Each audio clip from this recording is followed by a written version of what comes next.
New this morning, we're looking at small businesses that just can't survive in this current economy. Some say that they've never been able to rebuild post-COVID, and others aren't seeing enough local support. WCPO's Allie Kramer is live for us this morning in Mount Washington with a look at businesses that shut down and those who are just on the brink. Allie. And Kristen, the Tome bookstore, it's kind of also a local coffee shop right here in the heart of Mount Washington. It is right on Beachmont Avenue. Thousands of people pass it every day, but the owner, Jeremy Spencer, says if more people don't come in, they're going to have to go out. We love Mount Washington so much. We love this business district. It's beautiful, and we do have, close ties with a lot of people in the community. And ultimately, we would love to stay here. But owner Jeremy Spencer posted an emotional plea on Facebook, basically saying if customers don't come in, they can't stay open. And since that post about a week ago, he says business is booming. Like the outpouring of love and support, that things have begun to pick up here, and we are super grateful for that, but we just want to make sure that it continues.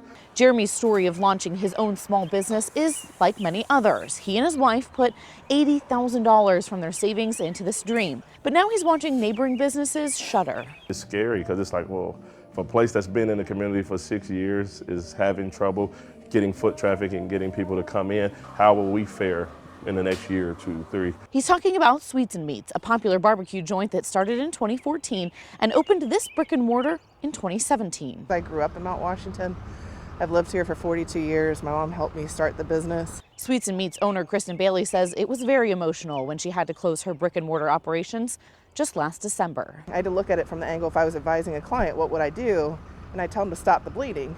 And the way to stop the bleeding is not to put a Band-Aid on it, and that's what we've been doing for several years. Bailey says only 14% of business came from carryout, and there was too much waste each night. So she's doubled down on just the catering side. We launched a new division this year called All Occasions Catering.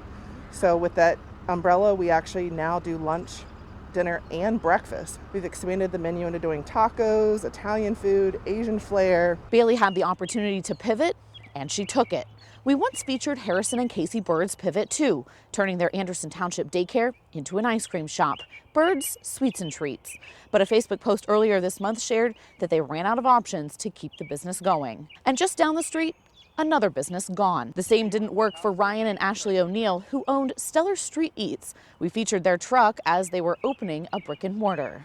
And Bailey recognizes their struggle. I hate to admit this, but I feel like if we were in a different area, a different market, we would probably be much more successful. You know, something that Bailey said that really resonated was during the pandemic when all of the restaurants had to close, there was a lot of energy around supporting small businesses, especially those restaurants, and carry-out options in different ways. And she says that level of energy has to continue. Otherwise, you're going to see a lot of your other local favorites start to go out as well. For now, reporting in Mount Washington, Allie Kramer, WCPO 9 News.